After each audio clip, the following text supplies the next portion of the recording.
اللهم صل على سيدنا محمد وعلى آل سيدنا محمد وبارک وسلم۔ کتاب فطرت کے سربرق پر جو نام احمد رقم نہ ہوتا، یہ محفل کن فکا نہ ہوتی۔ اللہ کے حبیب صلی اللہ علیہ وسلم اس کائنات میں جہانوں کے لیے رحمت بنا کر تشریف لائے۔ وما ارسلناک الا رحمۃ للعالمین، اے میرے محبوب صلی اللہ علیہ وسلم، ہم نے آپ کو جہانوں کے لیے رحمت بنا کر بھیجا، یعنی انسانوں کے لیے بھی، حیوانوں کے لیے بھی، درندوں کے لیے بھی، پرندوں کے لیے بھی، فرشتوں کے لیے بھی، جو مخلوق ہے ہر مخلوق کے لیے اللہ کے حبیب صلی اللہ علیہ وسلم رحمت بن کر تشریف لائے۔ آپ کا وجود مسعود پوری کائنات کے لیے رحمت۔ اس لیے شاعر نے کہا، کتاب فطرت کے سربرق پر جو نام احمد رقم نہ ہوتا تو نقش ہستی ابھر نہ سکتا، وجود لوح و قلم نہ ہوتا، زمین نہ ہوتی، فلک نہ ہوتا، عرب نہ ہوتا، عجم نہ ہوتا، یہ محفل کن فکا نہ ہوتی جو وہ امام امم نہ ہوتا۔ ایک اور شاعر نے کہا، سب سے پہلے مشیت کے انوار سے نقش روئے محمد بنایا گیا، پھر اسی نقش سے مانگ کر روشنی بزم کون و مکان کو سجایا گیا۔ وہ محمد بھی، احمد بھی، محمود بھی، حسن فطرت کا شاہد مشہود بھی، علم و حکمت میں وہ غیر محدود بھی، ظاہراً امیوں میں اٹھایا گیا۔ چنانچہ قرآن مجید اگر رحمت ہے تو اللہ کے حبیب صلی اللہ علیہ وسلم رحمت للعالمین ہیں۔ قرآن کتاب ہے، نبی علیہ السلام صاحب کتاب ہیں۔ قرآن علم ہے تو نبی علیہ السلام عمل ہیں۔ قرآن قال ہے تو نبی علیہ السلام حال ہیں۔ قرآن اجمال ہے تو نبی علیہ السلام اس کی تفصیل ہیں۔ قرآن اگر متن ہے تو نبی علیہ السلام اس کی تشریح ہیں۔ قرآن اگر ذکر ہے تو نبی علیہ السلام مذکر ہیں۔ قرآن اگر نصیحت ہے تو نبی علیہ السلام ناصح ہیں۔ قرآن اگر وعظ ہے تو اللہ کے نبی علیہ السلام واعظ ہیں۔ قرآن اگر ہدایت ہے تو نبی علیہ السلام ہادی ہیں۔ قرآن اگر نور ہے تو نبی علیہ السلام سراجم منیرہ ہیں۔ قرآن اگر رحمت ہے تو اللہ کے نبی علیہ السلام رحمت للعالمین ہیں۔ سیدہ صدیقہ رضی اللہ تعالیٰ عنہ فرمایا کرتی تھیں کہ کان خلقہ القرآن، کہ اللہ کے نبی علیہ السلام کی مبارک زندگی وہ ساری کی ساری قرآن کا مجسم نمونہ تھی۔ یعنی اگر کوئی شخص قرآن مجید کو مجسم شکل میں دیکھنا چاہتا تو وہ اللہ کے محبوب صلی اللہ علیہ وسلم کی مبارک زندگی کو دیکھ لیتا۔ اس لیے حضرت قاری محمد طیب رحمۃ اللہ علیہ نے عجیب بات لکھی، فرماتے ہیں کہ ذات و صفات کی آیات اعمال نبوی، تکوین کی آیات استدلال نبوی، توجہ اللہ کی آیات خلوت نبوی، تربیت خلق کی آیات جلوت نبوی، مہر کی آیات جمال نبوی، قہر کی آیات جلال نبوی، تجلیات حق کی آیات مشاہدہ نبوی، ابتغاء وجہ اللہ کی آیات مراقبہ نبوی، ترک دنیا کی آیات مجاہدہ نبوی، احوال محشر کی آیات محاسبہ نبوی، نفی غیر کی آیات فنایت نبوی، اثبات حق کی آیات بقایت نبوی، نعیم جنت کی آیات شوق نبوی، عذاب جہنم کی آیات خوف نبوی، انعام کی آیات انس نبوی، انتقام کی آیات حزن نبوی۔ قرآن پورا کا پورا کلام اللہ ہے تو دوسرے لفظوں میں یہ سیرت رسول اللہ صلی اللہ علیہ وسلم ہے۔ جس محبوب صلی اللہ علیہ وسلم کے حسن و جمال کے تذکرے اللہ رب العزت نے کیے ہوں اور جن کے ذکر کو انہوں نے بلند فرمایا ہو، ان کی شان میں ہم خطا کار اور گناہ گار کیا کہہ سکتے ہیں۔ سچی بات تو یہی ہے کہ شاعر نے کہا، ہزار بار بشویم دہن لمشک و گلاب، ہنوز نام تو گفتن کمال بے ادبیست۔ اے اللہ کے حبیب صلی اللہ علیہ وسلم، اگر ہم 1000 مرتبہ بھی اپنے منہ کو مشک اور گلاب سے دھو لیں پھر بھی ہم خطا کاروں کے لیے آپ کا نام نامی اسم گرامی لینا بے ادبی ہی ہے۔ آپ صلی اللہ علیہ وسلم مصطفیٰ بھی ہیں، مجتبیٰ بھی ہیں، طاہر بھی ہیں، مطہر بھی ہیں۔ آپ صلی اللہ علیہ وسلم بشیر بھی ہیں، نذیر بھی ہیں، طٰہٰ بھی ہیں، یاسین بھی ہیں، صادق الامین بھی ہیں تو رحمت للعالمین بھی ہیں۔ وما ارسلناک الا رحمت للعالمین۔ چنانچہ آپ کی صحبت مبارکہ میں ابو بکر آئے تو صدیق بن گئے، عمر آئے تو فاروق بن گئے، عثمان غنی آئے تو ذی النورین بن گئے، علی المرتضیٰ آئے تو باب العلم بن گئے، سلمان رضی اللہ عنہ آئے تو اہل بیت میں سے بن گئے، ابو ذر رضی اللہ عنہ آئے تو فقراء کے تاجدار بن گئے، حمزہ رضی اللہ عنہ آئے تو سید الشہداء بن گئے، ابو ہریرہ رضی اللہ عنہ آئے تو حافظ الحدیث بن گئے، ابن مسعود رضی اللہ عنہ آئے تو فقیہ امت بن گئے، ابن عمر رضی اللہ عنہ آئے تو امام المحدثین بنے، ابن عباس رضی اللہ عنہ آئے تو امام المفسرین بنے، حنظلہ رضی اللہ عنہ آئے تو غسیل الملائکہ بنے، بلال رضی اللہ عنہ آئے تو مؤذن بنے۔ جس نے نماز پڑھتے دیکھا وہ نمازی بنا، جس نے نبی علیہ الصلوۃ والسلام کی مبارک معیت میں بیت اللہ کو دیکھا وہ حاجی بنا، جس نے چہرہ انور کو دیکھا وہ صحابی بنا۔ خود نہ تھے جو راہ پر اوروں کے ہادی بن گئے، وہ کیا نظر تھی جس نے مردوں کو مسیحا کر دیا۔ چنانچہ اللہ کے حبیب صلی اللہ علیہ وسلم کی تعلیمات ایسی ہیں کہ آپ صلی اللہ علیہ وسلم کی رحمت سے ہر کسی کو فائدہ ملا، ساری مخلوق کو فائدہ ملا۔ انسانوں کو تو ملا، انسانوں کے ساتھ جنوں کو اور انسانوں کے ساتھ جانوروں کو، حتیٰ کہ ملائکہ کو بھی ملا۔ چنانچہ حدیث پاک میں ہے کہ نبی علیہ السلام نے ایک مرتبہ پوچھا، جبرائیل کیا آپ کو میری رحمت للعالمین سے حصہ ملا؟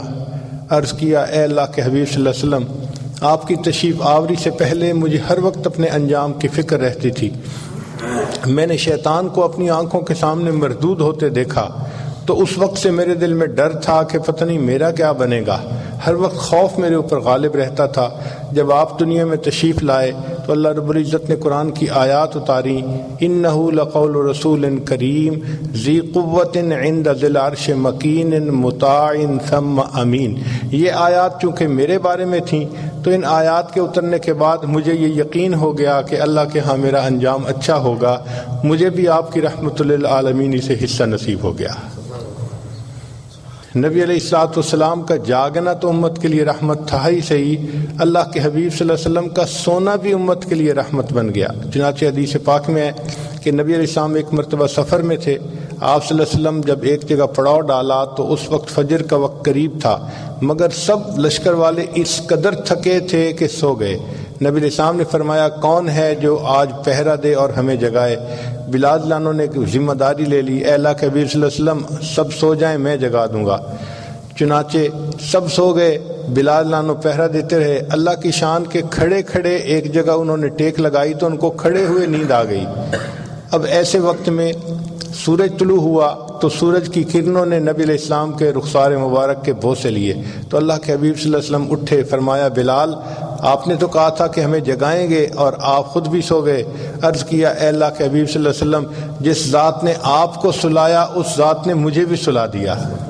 تو نبی علیہ السلام نے فرمایا کہ اللہ رب العزت نے سارے لشکر کو اس لیے سلا دیا کہ آپ لوگوں کے سامنے قضا نماز کا مسئلہ واضح ہو سکے۔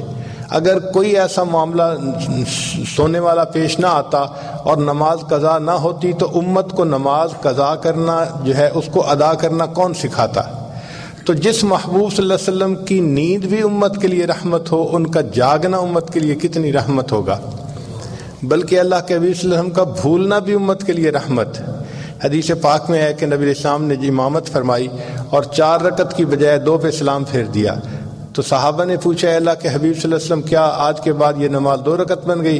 فرمایا، لا نسیتو بل نسیتو، میں بھولا نہیں، میں بھلا دیا گیا ہوں، اور اللہ نے مجھے اس لیے بھلا دیا گیا ہے کہ بھولنے کے بعد میں آپ لوگوں کو بتاؤں کہ سجدہ سہو کر کے نماز پوری کیسے کی جاتی ہے۔ جس محبوب صلی اللہ علیہ وسلم کا بھولنا بھی امت کے لیے رحمت ہو، ان کا ہوش کے اندر بات چیت کرنا امت کے لیے کتنی بڑی رحمت ہوگا۔ اس لیے نبی علیہ السلام امت کے لیے بھی رحمت، غیروں کے لیے بھی رحمت۔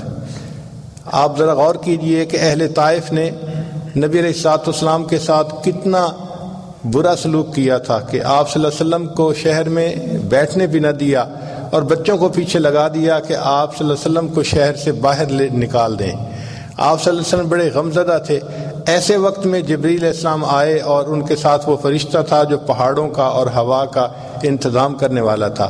عرض کیا اے اللہ کے حبیب صلی اللہ علیہ وسلم، ان لوگوں نے آپ کی شان میں گستاخی کی، بے ادبی کی، اگر آپ اجازت دیں تو ان دو پہاڑوں کو ٹکرا کر اس بستی کے سب لوگوں کو ختم کر دیا جائے۔ تو نبی علیہ السلام نے فرمایا کہ اگر یہ لوگ مجھے نہیں پہچان سکے تو ہو سکتا ہے کہ ان کی اولادوں میں ایسے لوگ پیدا ہوں جو ایمان قبول کریں اور میری اس ہدایت کی بات کو ماننے والے بن جائیں۔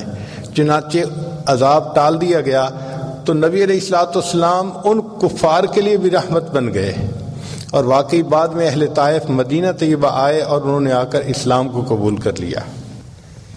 جو آسی کو کملی میں اپنی چھپا لے، جو دشمن کو بھی زخم کھا کر دعا دے، اسے اور کیا نام دے گا زمانہ، وہ رحمت نہیں ہے تو پھر اور کیا ہے۔ جب فتح مکہ ہوا تو اس وقت نبی علیہ السلام کے سامنے قریش مکہ کے بڑے بڑے سردار جو تھے وہ آئے۔ اللہ کے حبیب صلی اللہ علیہ وسلم جانتے تھے کہ کس نے کیا کیا ہوا تھا۔ کہتے ہیں نا مجھے یاد ہے وہ ذرا ذرا، تمہیں یاد ہو کہ نہ یاد ہو۔ تو اللہ کے محبوب صلی اللہ علیہ وسلم کو سب باتیں یاد تھیں کہ انہوں نے بلال کے ساتھ کیا کیا تھا، خباب کے ساتھ کیا کیا تھا، خبیب کے ساتھ کیا کیا تھا، سمیہ کے ساتھ کیا کیا تھا، زنیرہ کے ساتھ کیا کیا تھا، کس طرح انہوں نے صحابہ کو تکلیفیں پہنچائی تھیں، اور یہ بھی پتہ تھا کہ میں سجدے میں تھا اور کفار نے میرے اوپر اونٹ کی اوجھڑی لا کر رکھ دی تھی اور مجھ سے سجدے سے اٹھا بھی نہیں گیا تھا۔ اتنی تکالیف آپ صلی اللہ علیہ وسلم کو پہنچائی تھیں۔ آج وقت تھا کہ آپ صلی اللہ علیہ وسلم ان کو سبق سکھاتے، ان سے بدلہ لیتے اور ان لوگوں کو قرار واقعی سزا دیتے، مگر اللہ کے حبیب صلی اللہ علیہ وسلم نے عفو درگزر سے کام لیا اور کہا کہ آپ لوگوں نے جو میرے ساتھ کیا میں آپ لوگوں کے ساتھ وہ نہیں کروں گا۔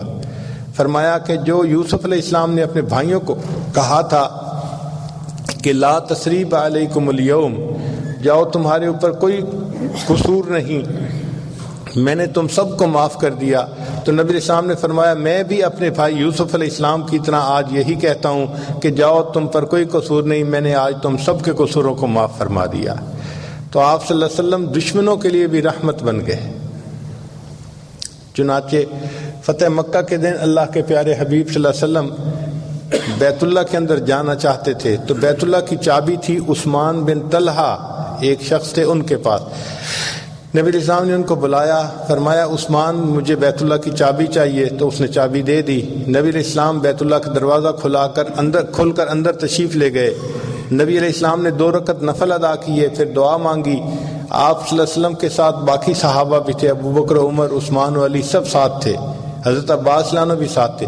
جب باہر نکلے تو سب صحابہ کی ایکسپیکٹیشن یہ تھی کہ اب تو کنجی نبی علیہ السلام کے ہاتھوں میں آ گئی، اب اللہ کے حبیب صلی اللہ علیہ وسلم یہ کنجی ہم میں سے ہی کسی خادم کے حوالے فرمائیں گے۔ لیکن نبی علیہ السلام جب باہر تشریف لائے تو آپ صلی اللہ علیہ وسلم نے عثمان بن طلحہ کو بلا کر کہا عثمان تمہیں یاد ہے ہجرت کے وقت جب میں مکہ مکرمہ چھوڑ کے جا رہا تھا تو میرا دل بہت غم زدہ تھا، میرا دل چاہتا تھا میں بیت اللہ کے اندر جاؤں اور اللہ سے دعا کروں، عبادت کروں، اور میں نے تم سے اس وقت کہا تھا کہ بیت اللہ کا دروازہ کھول دو، مجھے اندر جانا ہے۔ عثمان تم نے انکار کر دیا تھا، اور میں نے کہا تھا کہ عثمان جس جگہ پر آج تم کھڑے ہو ایک وقت آئے گا اس جگہ پر میں کھڑا ہوں گا، اور جہاں میں کھڑا ہوں اس جگہ پر تم کھڑے ہوگے۔ عثمان تم نے دیکھا اللہ نے میرے ساتھ جو وعدہ کیا تھا وہ سچا ثابت کر دیا، آج چابی میرے ہاتھوں میں ہے، تم خالی ہاتھ کھڑے ہو، مگر عثمان میں تمہارے ساتھ وہ نہیں کروں گا جو تم نے میرے ساتھ کیا تھا، میں یہ چابی تمہارے ہی ہاتھوں میں دیتا ہوں، قیامت تک یہ تمہاری ہی نسلوں میں باقی رہے گی۔ آپ سوچئے اللہ کے حبیب صلی اللہ علیہ وسلم کیسے یعنی رحمت تھے، ہر کسی کے لیے آپ کا وجود مسعود رحمت تھا۔ آپ صلی اللہ علیہ وسلم جنوں کے لیے بھی رحمت بن گئے، چنانچہ جنوں نے بھی نبی علیہ السلام کی خدمت میں حاضر ہو کر کلمہ پڑھا۔ اس کا تذکرہ قرآن مجید میں بھی ہے کہ جن آئے اور کہنے لگے انصتوا انا سمعنا منادیا ینادی للایمان ان آمنوا بربکم فآمنا۔ نبی علیہ السلام نے فرمایا کہ جو ہڈیاں وغیرہ پڑی ہوتی ہیں تم ان کے ساتھ نجاست مت لگایا کرو، اس لیے کہ یہ جنوں کی خوراک ہوتی ہے۔ تو دیکھو کہ آپ صلی اللہ علیہ وسلم کی تعلیمات سے جنوں کو بھی فائدہ پہنچ رہا ہے، یعنی دوسرے لفظوں میں نبی علیہ السلام کی رحمت للعالمین سے ان کو بھی حصہ مل رہا ہے۔ جانوروں کے لیے رحمت بن گئے۔ قریش مکہ کے زمانے میں کھڑے جانور کو جسم کے کسی حصے کا گوشت کاٹ کے پکایا جاتا تھا، اور جانور کو کیا تکلیف ہوئی اس کا کوئی خیال نہیں رکھا جاتا تھا۔ نبی علیہ السلام تشریف لائے تو اللہ کے حبیب صلی اللہ علیہ وسلم نے بتلایا کہ جانور کو اس طرح نہیں تکلیف دینی چاہیے، ہاں اگر اللہ کے نام پہ ذبح کرنا ہو وہ تو اور بات ہے۔ چنانچہ آپ صلی اللہ علیہ وسلم نے فرمایا کہ جانور کو تم اگر اپنے گھر میں پالو تو اس کو تم ضرورت کے مطابق کھلاؤ اور پلاؤ اور اس کا خیال رکھو، اور یہ بھی فرمایا کہ اگر اونٹ وغیرہ ہے تو کھڑی حالت میں اس کے اوپر مت بیٹھ جاؤ، اس کو کرسی کے طور پہ استعمال نہ کرو، اگر اوپر بیٹھنا ہے تو تم اب سفر کرو۔ تو اللہ کے حبیب صلی اللہ علیہ وسلم نے جانوروں کے بھی حقوق آ کر سمجھائے، تو جانوروں کو بھی محبوب کی رحمت للعالمین سے حصہ مل گیا۔ چنانچہ اللہ تعالیٰ فرماتے ہیں وما ارسلناک الا رحمت للعالمین۔ نباتات کو بھی حصہ ملا۔ نبی السلام نے فرمایا کہ بلا وجہ کسی درخت کے پتے کاٹنا یا شاخ کاٹنا یہ اچھا نہیں، اور یہ بھی فرمایا کہ بھئی اگر تم درخت لگا سکتے ہو تو تمہیں اس درخت کے لگانے کے بدلے اللہ تعالیٰ کی طرف سے اجر اور ثواب ملے گا۔ تو دیکھیے کہ درختوں کو لگانے کا حکم دیا اور کاٹنے سے منع فرمایا، بلا ضرورت جو کاٹ دیا جاتا ہے۔ تو گویا درختوں کو بھی نبی علیہ السلام کی تعلیمات سے پروٹیکشن مل گئی، یعنی ان کو بھی نبی علیہ السلام کی رحمت للعالمین سے حصہ ملا۔ فرمایا وما ارسلناک الا رحمت للعالمین۔ اگر ہم انسانوں کو دیکھیں تو معاشرے کے ہر فرد کو نبی علیہ السلام کی رحمت للعالمین سے حصہ ملا۔ فرض کرو گھر کے اندر ماں کا ایک درجہ ہوتا ہے، تو نبی علیہ الصلوۃ والسلام نے فرمایا کہ الجنت تحت اقدام امہاتکم، جنت تمہارے لیے ماں کے قدموں کے نیچے ہے۔ ماں کی یہ عظمت نبی علیہ الصلوۃ والسلام نے آ کر بتائی، اس سے پہلے دنیا عظمت نہیں جانتی تھی، بلکہ زمانے جاہلیت میں کفار کا تو یہ حال تھا کہ باپ فوت ہوتا تھا تو ماں باقی مال کی وراثت کی طرح بچوں میں تقسیم ہوتی تھی، تو بچے اپنی ماں سے خود نکاح کر لیا کرتے تھے۔ آپ ذرا غور کیجئے کہ اس وقت ماں کا کیا حال تھا۔ نبی علیہ السلام نے آ کر ماں کی شان کتنی سمجھائی اور بتائی کہ بھئی تم اس کی خدمت کرو گے تو تمہیں اپنے اللہ رب العزت کی رضا نصیب ہوگی۔ تو ماں کو بھی نبی علیہ السلام کی رحمت للعالمین سے حصہ ملا، پھر والد کو بھی حصہ ملا۔ اس لیے نبی علیہ السلام نے فرمایا جس شخص نے اپنے والد کے چہرے پر محبت کی ایک نظر ڈالی، اس کے بدلے اللہ تعالیٰ اس کو ایک حج یا ایک عمرے کا ثواب عطا فرمائیں گے۔ دنیا باپ کا مقام نہیں جانتی تھی، یہ مقام کس نے آ کر دنیا کو بتایا؟ اللہ کے محبوب صلی اللہ علیہ وسلم نے بتایا۔ چنانچہ فرمایا کہ تمہارے والد کی رضا میں تمہاری رضا اللہ کی رضا ہے، اور والد کی ناراضگی میں تمہارے رب کی ناراضگی ہے۔ پھر اللہ کے حبیب صلی اللہ علیہ وسلم کی رحمت للعالمین سے گھر کے باقی افراد کو بھی حصہ ملا۔ مثال کے طور پر اولاد کو بھی حصہ ملا۔ نبی علیہ السلام نے فرمایا کہ جب باپ اپنے بچے کو محبت سے بوسہ دیتا ہے تو ریح الولد میں ریح الجنہ، یہ جو بچے کی مہک وہ سونگتا ہے، اللہ تعالیٰ اس کے بدلے اس کو جنت کی مہک سونگنے کی توفیق عطا فرمائیں گے۔ تو اولاد کو بھی نبی علیہ السلام کی رحمت للعالمین سے حصہ مل رہا ہے۔ بیٹی کو بھی حصہ ملا، بیٹے کو بھی حصہ ملا۔ چنانچہ نبی علیہ السلام کی خدمت میں ایک صحابی حاضر ہوئے، انہوں نے ایک چھوٹی سی بچی کو اٹھایا ہوا تھا، اس کو پیار کر رہے تھے مگر آنکھوں میں آنسو تھے۔ نبی علیہ السلام نے پوچھا کہ کیا معاملہ ہے کہ تم اس بچی کو پیار بھی کر رہے ہو اور تم رو بھی رہے ہو؟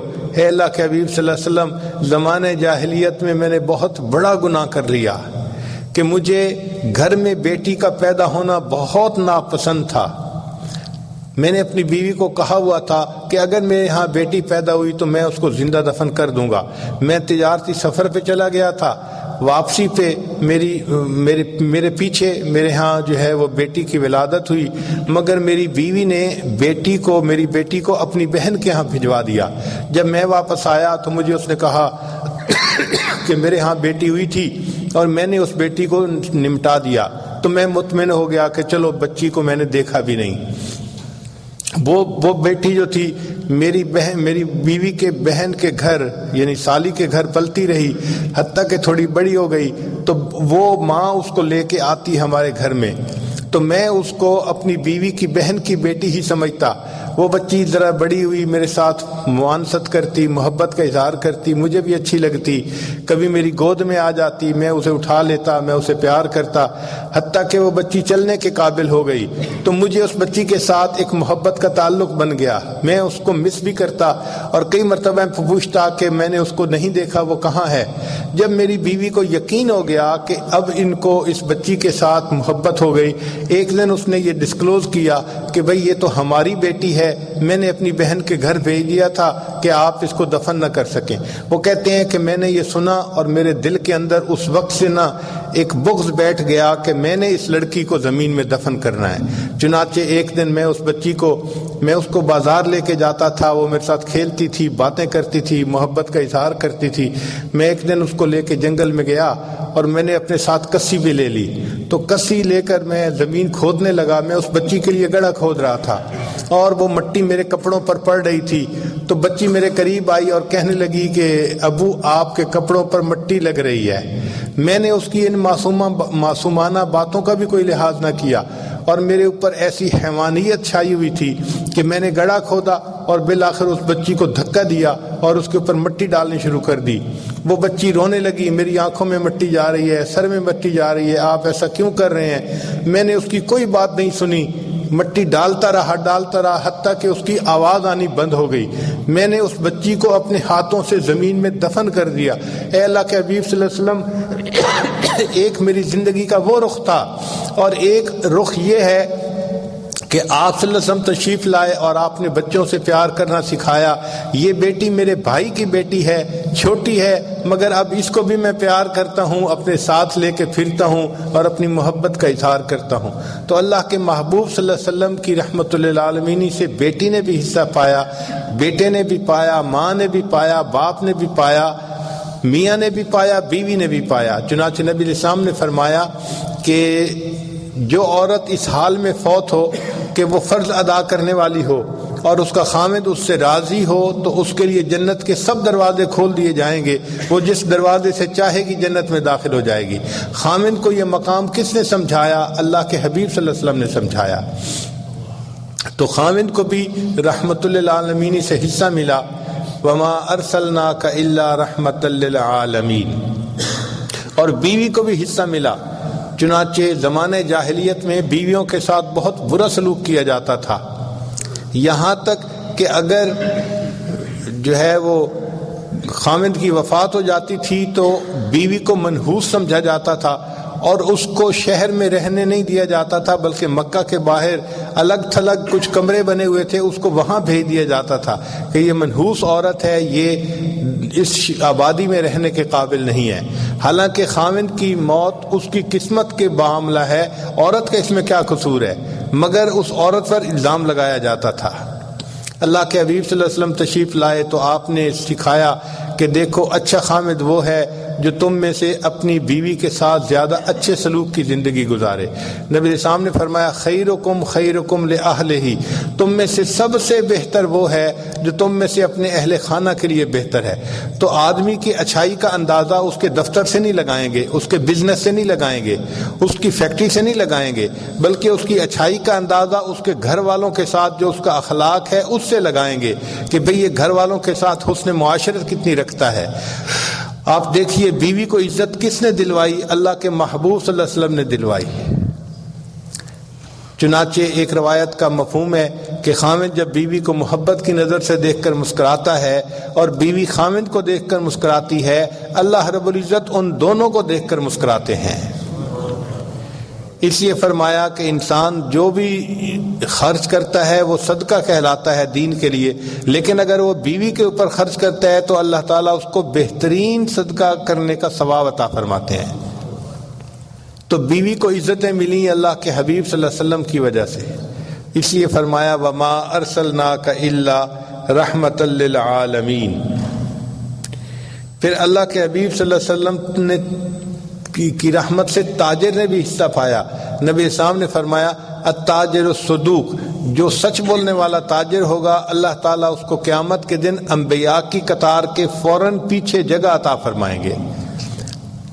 تو تاجر کو بھی عزتیں ملی دنیا کی اور آخرت کی۔ مزدور نے بھی نبی علیہ السلام کی رحمت للعالمین سے حصہ پایا۔ حدیث پاک میں ہے کہ نبی علیہ السلام کے پاس ایک صحابی آئے، انہوں نے مصافحہ کیا۔ نبی علیہ السلام نے دیکھا کہ ان کے ہاتھ بہت سخت ہے، یعنی اس میں گٹے پڑے ہوئے تھے۔ تو محبوب صلی اللہ علیہ وسلم نے پوچھا کہ آپ کے ہاتھ کو کیا ہوا؟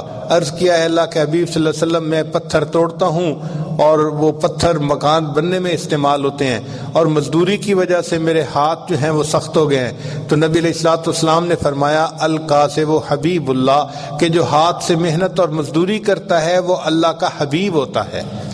تو دیکھو مزدور کو بھی عزت مل رہی ہے، دنیا مزدور کو احترام نہیں دیتی، کم نظر سے دیکھتی ہے۔ اللہ کے حبیب صلی اللہ علیہ وسلم نے بتلایا کہ نہیں، مزدور جو ہوتا ہے وہ اللہ کا حبیب ہوتا ہے، اللہ کا محبوب ہوتا ہے، اللہ کا دوست ہوتا ہے۔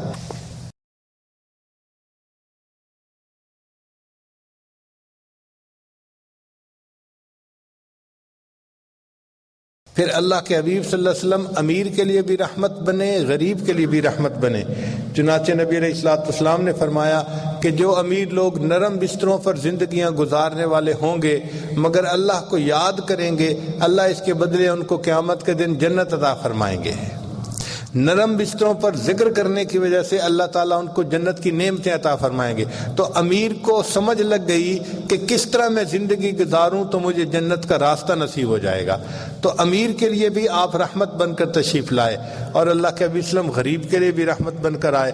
نبی علیہ السلام نے خوشخبری دی کہ قیامت کے دن جو غریب ہوں گے وہ امیروں سے 500 سال پہلے جنت میں داخل کر دیے جائیں گے، اور آخرت کا ایک دن دنیا کے 50,000 سال کے برابر ہوگا۔ اگر ایک دن دنیا کے 50,000 سال کے برابر ہے تو جو لوگ 500 سال پہلے جنت داخل کر دیے جائیں وہ کتنے خوش نصیب لوگ ہوں گے۔ نبی علیہ السلام نے دعا مانگی اللہم احینی مسکینہ وامتنی مسکینہ واحشرنی فی زمرۃ المساکین، اے اللہ مجھے مسکینی کی حالت میں زندہ رکھیے، مسکینی کی حالت میں مجھے موت دیجیے، اور قیامت کے دن مسکینوں کے ساتھ میرا حشر فرما دیجیے۔ تو غریب اور مسکین کو عزت ملی کہ اللہ کے حبیب صلی اللہ علیہ وسلم نے دعائیں ایسی کیں کہ جس کی وجہ سے مسکینوں کو دنیا میں عزت کی نگاہ سے دیکھا جانے لگا۔ اس کو کہتے ہیں وما ارسلناک الا رحمت للعالمین، اے محبوب ہم نے آپ کو نہیں بھیجا مگر جہانوں کے لیے رحمت بنا کر بھیجا ہے۔ اللہ کے حبیب صلی اللہ علیہ وسلم بیمار کے لیے رحمت بن کر تشریف لائے۔ نبی علیہ السلام نے فرمایا کہ جب کوئی آدمی بیمار ہوتا ہے تو اللہ رب العزت اس کے لیے فرشتے کو بلا کر فرماتے ہیں کہ دیکھو میرا بندہ صحت کی حالت میں جو اعمال کرتا تھا اب بیمار ہو گیا، اب عذر ہے، لیکن جو اعمال صحت میں کرتا تھا تم اس کا وہ اجر اسی طرح لکھتے رہنا۔ اور یہ بھی فرمایا کہ یہ درد کی وجہ سے کراہے گا تو اس کے کراہنے پر سبحان اللہ اور الحمدللہ پڑھنے کا اجر لکھنا۔ اور یہ بھی فرمایا کہ بیمار آدمی جب شفا پاتا ہے تو اس کے گناہ اس طرح جھڑ جاتے ہیں جیسے پت جھڑ کے موسم میں درختوں کے پتے جھڑ جایا کرتے ہیں۔ چنانچہ بعض احادیث میں ہے کہ بعض بیمار لوگ جب بیماری سے شفا یاب ہوتے ہیں وہ اس طرح گناہوں سے پاک ہوتے ہیں جیسے اس دن پاک تھے جب ان کی ماں نے ان کو جنم دیا تھا۔ تو بیماری انسان کے لیے مغفرت کا سبب بن جاتی ہے۔ یہ تعلیمات کس نے دیں؟ اللہ کے حبیب صلی اللہ علیہ وسلم نے دیں، یعنی بیمار کو بھی اللہ کے محبوب صلی اللہ علیہ وسلم کی رحمت للعالمین سے حصہ ملا۔ اس کو کہتے ہیں وما ارسلناک الا رحمت للعالمین۔ پھر اللہ کے حبیب صلی اللہ علیہ وسلم یتیم کے لیے بھی رحمت بن کر تشریف لائے۔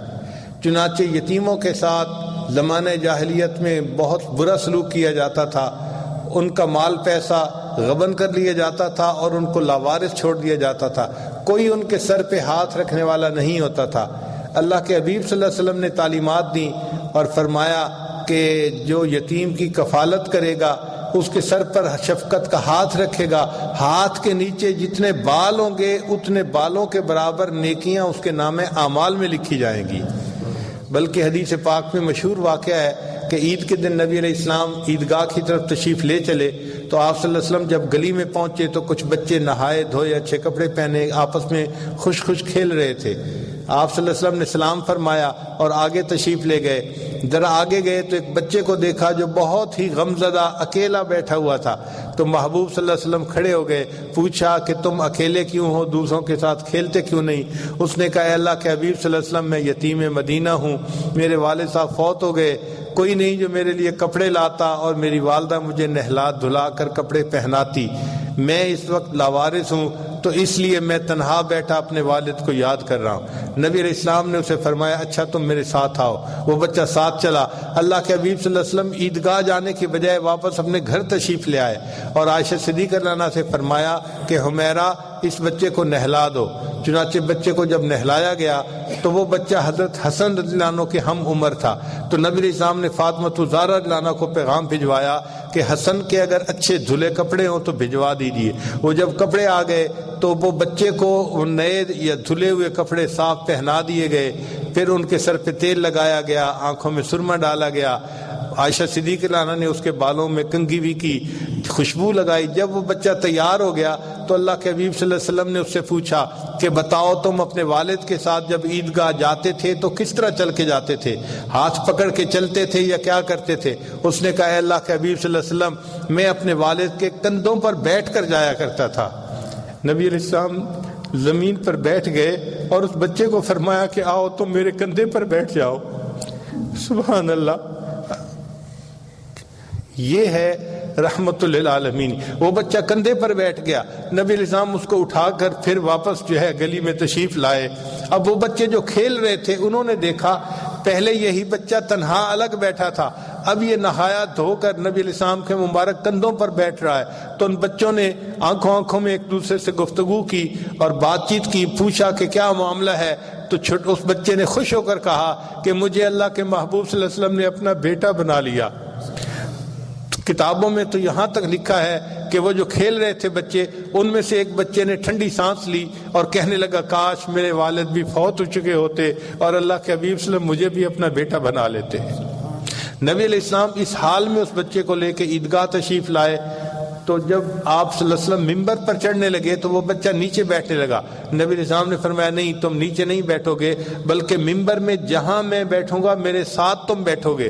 آپ صلی اللہ علیہ وسلم نے اس یتیم بچے کو اپنے ساتھ بٹھایا اور پھر اس کے سر پر ہاتھ رکھ کر فرمایا انا وکافل الیتیم ھکذا، کہ قیامت کے دن میں اور یتیم کی کفالت کرنے والا جنت میں اس طرح ایک دوسرے کے ساتھ اکٹھے ہوں گے۔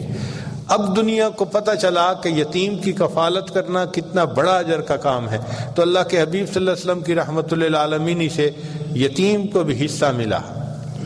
فرمایا وما ارسلناک الا رحمتا للعالمین۔ اللہ کے حبیب صلی اللہ علیہ وسلم کی تعلیمات سے نوجوانوں کو بھی حصہ ملا۔